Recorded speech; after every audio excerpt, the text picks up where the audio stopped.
I can only imagine when that day comes, when I find myself standing in the sun.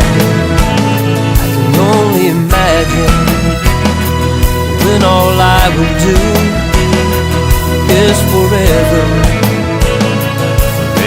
worship you. I can only imagine.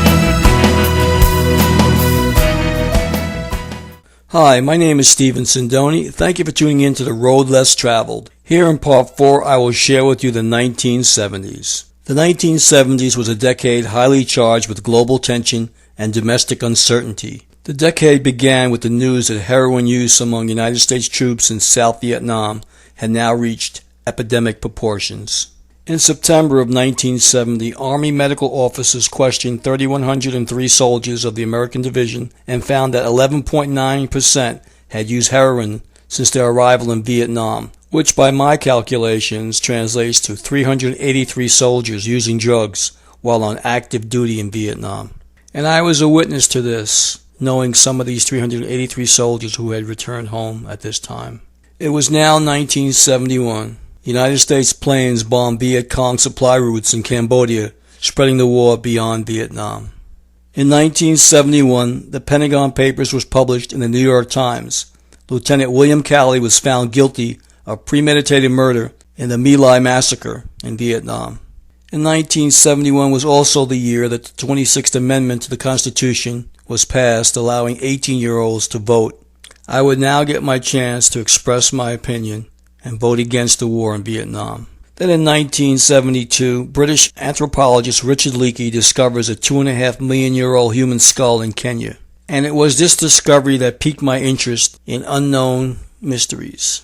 Also in 1972, FBI Director J. Edgar Hoover dies after serving 48 years. Many FBI records are destroyed after his death. Even to this present day, there are those who speculate that he was killed because he knew too much. And the name George Herbert Walker Bush circulated around this rumor. But alas, dead men tell no tales. Also in 1972, President Richard Nixon is re-elected in a near landslide victory. And in late 1972, the White House Office for Drug Abuse Prevention interviewed 900 enlisted men who had returned from Vietnam in September of 1971, the peak of the epidemic, and found that 44% had tried opiates while in Vietnam and 20% regarded themselves as having been addicted. These new revelations were startling. There were more American heroin users in South Vietnam, 81,300, than there were in the entire United States, 68,000. It became very obvious to me the war was not about communism, it was about drugs. And they were becoming readily available at most every street corner in New York City. In 1973, the Watergate scandal breaks. In this scandal, there were 5 men, among them ex-FBI man G. Gordon Liddy and ex-CIA man E. Howard Hunt, involved in a political burglary on the Democratic Party headquarters with the knowledge of President Richard Nixon. And to make matters worse, Vice President Spiro Agnew resigns after income tax scandal is revealed. Here in 1973, the White House now releases transcripts of the tape recordings. The evidence revealed in these tapes clearly ties Richard Nixon to the Watergate cover-up. But there was now a glimmer of some good news coming from Vietnam. There was a ceasefire declared, but fighting continued. Somebody had to protect the poppy fields, I guess. In 1974, President Nixon resigns as articles of impeachment are filed. Gerald Ford now takes the oath of office on August 9, 1974, and he declares, "I assume the presidency under extraordinary circumstances." And one of his first acts in office is to pardon Richard Nixon. And 1974 was also a year of an oil crisis, but profits of the top oil companies in the world increased by an average of 93%. Oil prices had now skyrocketed from $1.50 a barrel to $11.56 a barrel over the course of a few months. And I can remember vividly waiting on long lines to purchase gas for my car. And to make matters worse, I can only purchase gas on days that were either odd or even depending on my license plate number. The only good news in 1974 was Hank Aaron of the Atlanta Braves hits the 715th home run, beating New York Yankee baseball legend Babe Ruth's home run record. Hammerin' Hank, as he was called, finally gave us Americans something to cheer about. In 1975, many Richard Nixon appointees are indicted for Watergate-related crimes. 1975 is also the year that unemployment rates in the United States reached 9.2%, the highest in 34 years. But then on April 30th of 1975 at 8:35 a.m., the last Americans, 10 Marines from the embassy, depart Saigon, concluding the United States presence in Vietnam. By 11 a.m., Viet Cong flags fly over the presidential palace. The war is officially over. In 1976, America celebrates its 200th birthday, and Jimmy Carter is elected the 39th President of the United States. Mr. Carter aspired to make government competent and compassionate, responsive to the American people and their expectations. Mr. Carter was a champion of human rights throughout the world and used human rights as the center of his administration foreign policy.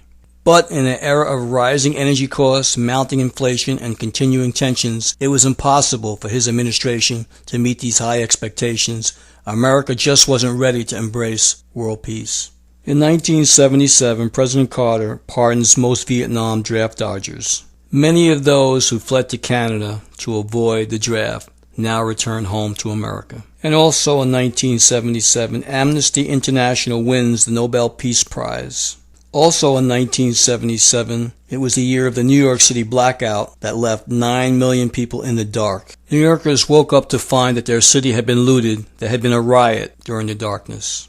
Many of the businesses had been vandalized. Merchandise had been stolen. 1978, as I remember, was a year we saw the capture of David Berkowitz, the son of Sam, a man who terrorized New Yorkers. In 1979, the Shah of Iran was forced into exile as fundamentalists took control and held United States Embassy staff hostage. The seizure was front-page news for the entire year of 1979.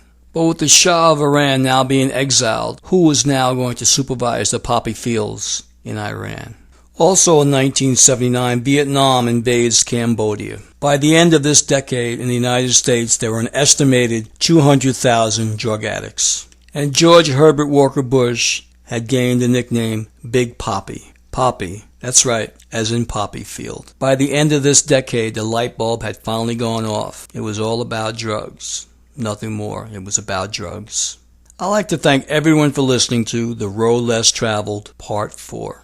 I can only imagine when all I will do is forever worship you.